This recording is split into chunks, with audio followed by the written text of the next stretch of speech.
2 a.m. What on hand? March 3rd, my youngest daughter, Margaret, itself.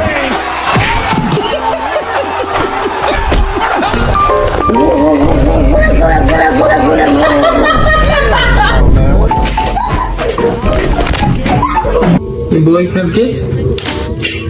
Kiss.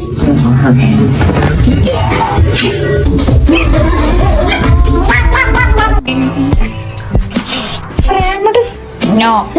Okay ba? Yeah.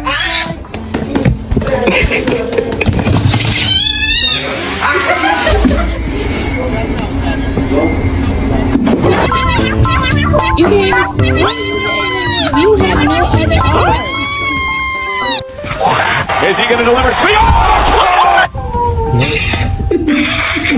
No.